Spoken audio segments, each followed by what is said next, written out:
hey, we're Royal Blood. We're established. People should know who we are. Like, what the we fuck got is swag. Royal Blood? We got swag. What the fuck is Royal? Dude, the only blood I know is Blood Red Hourglass.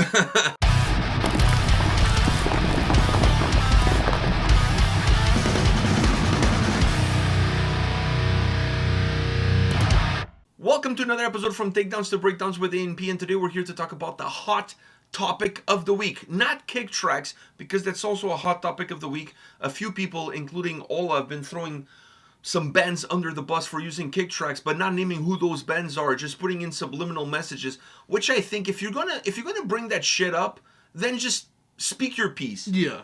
Don't say like a band from the 90s that plays some black metal. No, just have the balls and just say who they are. I hate people that walk that fine line, and then when people ask them who the band is, they're like, "Oh, you just want blood." No, you started it. You started it. You brought it up. It's like you're gatekeeping your own beef. Yeah, like what the fuck? You brought it. Nobody asked you for your opinion. You brought it up, and then you don't have the balls to point out who's doing it. If you're gonna out something, then out it all the way. It reminds me of a video I watched of a couple of these guys, and they were trying to get themselves canceled. So they decided to all of them collectively posted on Twitter, "I can't believe he did this. #cancel and then his name," right? So when people were asking, "What do you do? What do you do?" You don't even want to know. Like, that's what this reminds me of. It's like you're gatekeeping your own beef. I just don't get it. If you want to out somebody for doing something that you don't agree, then out them all the way. Don't use innuendos. To me, that's like, it's so, I don't know, it's so petty. I mean, I don't want to Sherlock Holmes this. Dude, like, either don't say anything or just say it all. But this in-between bullshit, and I don't know, man. It just feels like you want to say it, but you're afraid that it's going to hurt your career somewhere down the line, so you don't quite say it. It's the whole kind of pregnant thing. There's no such thing as kind of pregnant. But anyways, we're not here to talk about that, even though we just kind of did. I honestly have no respect for people that have that kind of stand. No. Either say it or don't. Yeah. That's it. There's no in-between.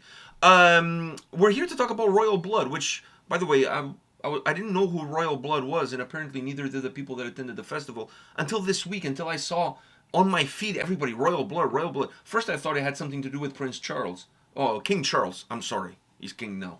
King Charles. I thought it had something to do with that. It has to do with some British douches, but not that douche. Not that guy, yeah. Not that guy. So for those of you that are not aware, there's this band called Royal Blood. They're a rock band. They're a duo, actually. They performed at a festival in England, and it's like a radio station festival. Like they booked the bands. I guess whoever is popular on the radio station. Yeah, I'm assuming that's the. Why would you book somebody who's not popular, or you're not playing on your radio station? So, anyways, they booked the bands. They put the bands. So it's a very eclectic lineup. Yeah, like you're gonna get a pretty big festival too. It's not like the rinky dink. No, it's not. It's not your fucking, run by two brothers and a sister kind of festival in the backyard of your house. No, it looks like a proper festival. And when you have a festival like that, it's super eclectic. Super eclectic. Might I remind you of Lollapalooza, not Lollapalooza, the one where the Limp Bizkit guys played. What was that? That was a shit show. Help me out here with the name. It wasn't Lollapalooza. Well, what was it? Where they Woodstock. Let me remind you of that Woodstock festival where they had like Korn, Limp Bizkit, what was the other name? Jewel. Who else? Red Hot Chili Peppers. I mean, it was like all over the place. Yeah. The lineup on that festival was all over the place. So sometimes when you have even Lollapalooza for a certain degree, I mean, you have Lorna Shore playing next to Billie Eilish and whatever. So when you have festivals like this, it's super eclectic in terms of who's performing. So these guys go on stage, and apparently nobody knows their music, so nobody's singing along, nobody's clapping to their shit, and literally probably nobody really gives a shit. I'm sure they were excited about the band that came before, and they're probably looking forward to the band that comes after. They were just kind of there filling in the spot. So these two guys didn't like the lack of engagement from the audience, because they probably felt like the audience didn't give two shits about them. Yeah. So they decided to berate the audience, give them the finger, and walk off stage. Okay, I see arguments online from musicians, some like applauding them, and some saying like, "What the fuck?" Like either play or don't. But what is this? My thing is, like, if you want the audience to start caring, then you gotta hype the audience up. I mean, so many bands do that even here. I see opening bands hype up the crowd, and then the crowd gets more into it because they can see there's a little bit more happening there. It's not like they're letting the crowd to start getting into it. They're trying to hook them in. They didn't do it. How many bands opening up for bigger bands are in that situation where nobody knows who they are, or they're going to give the fingers to the audience and walk out? When we went to see Siamese, they started, right? And nobody knew who they were. I don't know about that. Some people knew, but not the majority. But not the majority. People were vibing, but they weren't. They were there for Barry Tomorrow. They were there for Barry Tomorrow. But the stage presence alone, the way they got into where the crowd was, at the end of their show, everyone was into it. So you gotta do that yourself. It's not gonna happen magically, especially if you're a band that you know that some people are not gonna know you. But when you do something, they may feel like, hey, we're royal blood. We're established. People should know who we are. Like, what the fuck we got is swag. royal blood? We got swag. What the fuck is royal? Dude, the only blood I know is blood red hourglass. This is my take, because I've seen some hot takes online, and some of them I agree, some of them I don't. And unlike some people who, whenever they're talking about somebody else, they don't name names, I have no issue in naming names whatsoever. So let me start off by mentioning Doug Coyle from Bad Wolves. I'm paraphrasing, but he said that there's no such thing as a bad crowd, there's just a bad performance. He feels like when he goes on stage, it's his job to entertain the crowd. So he said, like, I'm paraphrasing, but he'll do everything that he can to win the crowd over and entertain the crowd, that by the end of the show, he feels like now the crowd is on his side. Yeah. So I applaud that, and I think that should be everybody's attitude. Yeah. Everybody's attitude. Then you have the drummer from Straight From The Path, who's applauding these guys for walking off stage because he thinks they did a great thing. I'm like, what the fuck, dude?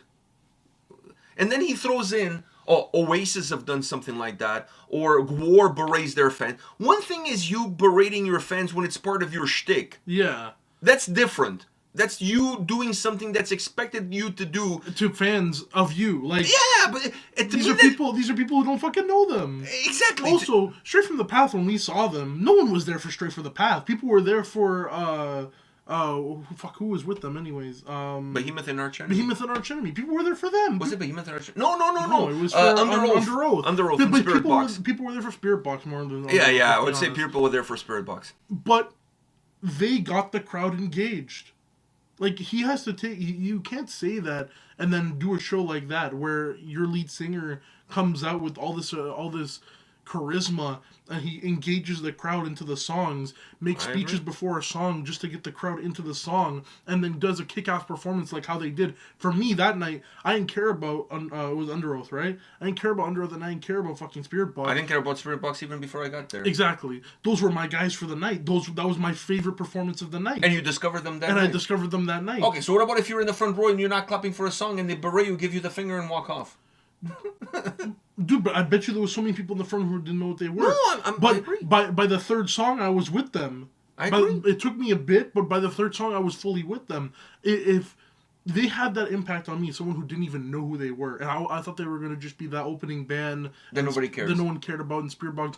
But no, they got me engaged. They have good music, and the lead singer knows how to play with the crowd.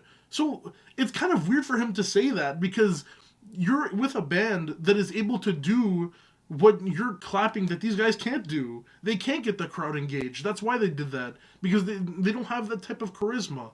100%. And I go a little bit further on this. If you're booked for a festival of this nature, first of all, your management, okay, maybe not you, but your management at the very least should know what kind of people you are. And then should check to see who are you playing with.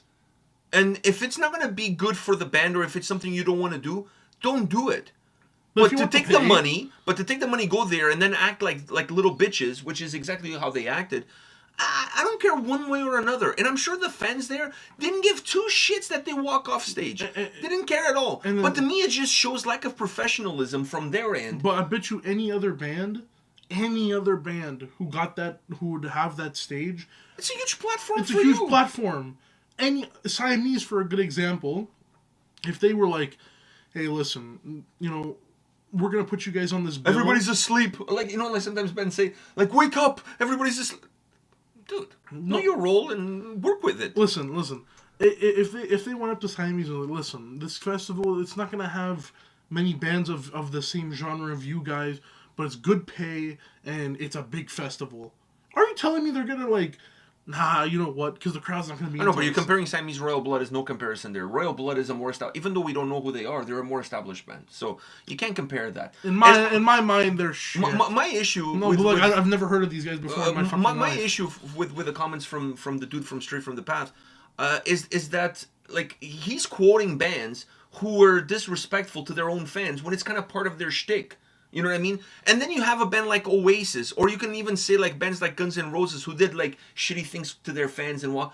Okay, just because another band acted like a bunch of assholes, it doesn't give other people the right to be assholes. Like you're justifying, but hold on, you're justifying somebody's behavior with somebody else's bad behavior. And then you're comparing Royal Blood with Oasis? I mean, there's no fucking comparison there. Listen, that guy may have killed someone, but I mean, Jeffrey Dahmer killed people too. Like, no, you can't compare. Like, you can't compare that shit. Like, you're really comparing Royal Blood to Oasis? Or to Guns N' Roses? Or really? Gore? Or Gore? Or what other bands? I don't know. He listed a whole bunch of bands, but to me, his argument is mute because it just doesn't make any sense whatsoever. Because the band has a very simple thing to do. You got paid to play the festival. You signed it on the dotted line. You agreed. You go on. You play to the best of your ability. Yeah. Pure and simple. By the way, he was not the only one clapping for the band. Sam from Architects too. But you know, Architects, in my opinion, lately, I've not really been following their floor plans. If you know what I'm saying.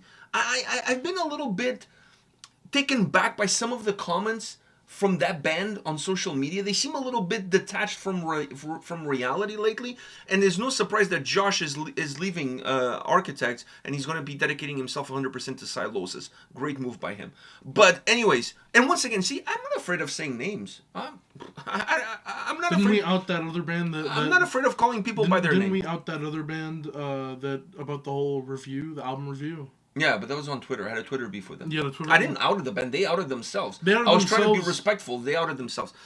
Anyways, the point being here is that simple. You don't like the festival lineup. It's not your crowd. You don't think you're going to be able to have a show where you feel like there's going to be a synergy with the audience. Don't play it. If you sign on the dotted line and you take the paycheck, do it. You have to do it. There's no. But you know, pucker up, Buttercup. Just fucking play it. Do it to the best of your ability. You know, try to be engaging with the audience. And that's it. First of all, on those live festivals, your set is probably 30 fucking minutes. 30 fucking minutes. So if you don't want to play 30 minutes of music, just fill in with some jokes in between or whatever the fuck. 30 minutes goes by in a flash. So I think it's, if nothing else, it's super unprofessional. And now let's look a little bit at the ramifications that come from this. If I'm a festival organizer, I'm not booking these guys. I'm just not. First of all, they're not that hot that I need to book them. Two, I don't need to deal with this bullshit. Yeah, I'm not paying people who are not going to do the job that I'm paying them to do. If I'm the festival, I'm calling them, I'm like, listen, you guys signed to play this show. The fact that you didn't play this show goes against what you signed, therefore we're not paying you. More so, bands have to realize this. The crowd is not there to entertain you. You're there to entertain the crowd. We bought a ticket to go to that festival to be entertained. You know, we don't have to be fans. I mean, we don't have to be into it. And the same way you expect when you're performing on stage for me not to throw a bag of shit at the drum kit, or for me to throw rocks at the drummer or the guitar player, or for me to boo you for the whole performance, the same way you would expect that kind of civility from the fan base that's there, the fans also expect you to act in a professional manner and play. That's all. If you stand with a band that does something like this, you're very unprofessional as well. If you think that this is okay, yeah. Because if the roles were reversed, if the band, if Royal Blood was playing at I don't know, at Brutal Assault, and the fans start throwing shit at them, you guys would be the same people saying that behavior is unacceptable. So if that behavior is unacceptable, why is this acceptable? Yeah, this is just the opposite.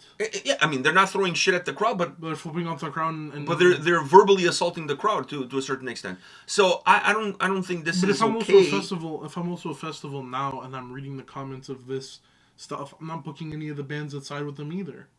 Honestly, I wouldn't book any of the bands that side with them, because then what stops them from doing that? What these if they think that this behavior is okay, what stops them from also doing that behavior? It doesn't matter if But what makes you think that the crowd owes you anything? They don't.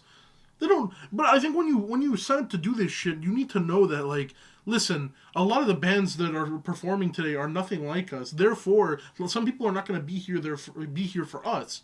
They'll just go play our set, try hyping up the crowd here and there. If it doesn't work, it doesn't work. But guess what? We got a couple music videos, live music videos out of this. Boom. And if you walk away with even 2 fans more than what you had before, is already a win. Exactly. I don't know. I think this is a whole thing about nothing. How are these guys so big anyways? I've never heard of these guys before in my life. I don't know. Anyways. Honestly. The part that I'm not disappointed that some people are siding with them. I honestly don't think this is a big topic of discussion. This is a very straightforward topic of discussion, which is they're in the wrong. They shouldn't have accepted the deal. And if they accepted the deal, they should just play the show. Because at the end of the day, there's no commitment. It's a business. There's no commitment that the fans are going to know all your songs and sing along and clap and like it and whatever. And you just got to put it up, Buttercup, because you're there. You're an entertainer. You're there to entertain, not the other way around. Let's not get things twisted. You know what I mean? So you got to learn. You got to have thick skin. You got to have thick skin. Don't be a fucking snowflake. And that's the bottom line is that. You know, so some of these guys that saying this is acceptable behavior, I mean, I don't know, man. I don't think it's acceptable, and I think if you did it in your band, I think you would have a lot of doors shut down on you. So that's all I'm saying. That's all I'm saying. It's career suicide is what it is. Maybe not for a band like Royal Blood, but I don't even know who the fuck these guys are. But no, people are talking about them. But why are you making it sound like these guys are like a huge thing, like that I'm supposed to know who the fuck Royal Blood is? I don't know who these guys are. I don't care who these guys are. I've never heard of them in my life. And you're not going to listen to them now. I was never going to listen to them before because I didn't even know they existed. Like, anyways, 2 people on a boat. Do they think they are? White Stripes? Like, no, I don't care about them. I don't know. I was more disappointed with some of the comments that I read than I was with their behavior. To Honestly, be honest. I'm more disappointed in the slew of bands. Like the bands that I like are also like I like Straight from the Path. I like Architects. Why are they siding with these guys? Like, there's there's douchebags in every band. You can like the music. I can separate the music from the people. I'm not going to stop listening to a band just because I don't agree with their viewpoint. Either be social viewpoint, the viewpoint on music, or political viewpoint. That to me doesn't... we had this conversation before. Yeah, I know. So that's not going to change anything. But when I'm listening to the band, I'm going to be vibing to the song thinking, what a douchebag that guy is. Yeah. That's all that's going to happen. Like, I don't know. Especially those type of bands, especially Straight from the Path, I'm very disappointed in the guy because, like, come on. You do so many shows as an opening band, and then you get those people to be a part of that. You perform. I don't understand, dude. Honestly, especially from bands like that, like you yourself you've been in that situation where not many people know us. We got to make an impression. Boom. And if you understand that is the position you're in, then you shouldn't side with these guys because that was the position they were in. And instead of doing what you did, but even Architects, they're touring right now with Metallica. Are you telling me the people that are buying a ticket to go see Metallica are coming to see no. Architects or know the songs or singing along? They're probably just counting the minutes, waiting for these guys to finish so they can watch Metallica. Exactly. But what is our Architects going to go on stage and be like, you don't know the songs, you're not clapping enough, here's the fingers, and I'm walking. No! There's no one singing along to Dead Butterflies, fuck off, and then they leave. Oh, that was a great one. Oh, that's you guys are just a bunch of fucking animals, and then they leave. And you know what? Nothing else matters. Today was a doomsday. And then fucking go. Fuck you, just keep on going. Whatever. All right. You know, this whole thing is Unforgiven. That's what it is. I like how we're mixing the... Yeah. All right. So on that note, guys, let us know your thoughts on this whole royal blood fiasco. I can't believe the hot takes, but like I said, I was more taken back by the hot takes than I was by the guys walking off. Yeah. When I saw the guys walking off, I was like, whatever. I didn't care. But then when I started reading the hot takes, I was like, what the fuck? How is this even a hot take? There shouldn't be no hot... There should only be one take. You know, but anyways, it just goes to show you that these days people are completely detached from reality. Because if they were in that same position, they wouldn't have done that. They would have taken the money, played the show, and shut the fuck up. And that's what it boils down to. All right. Anyways, guys, let us know in the comment section your thoughts on this, and we'll be back next week with whatever the hot topic of the week is. See ya.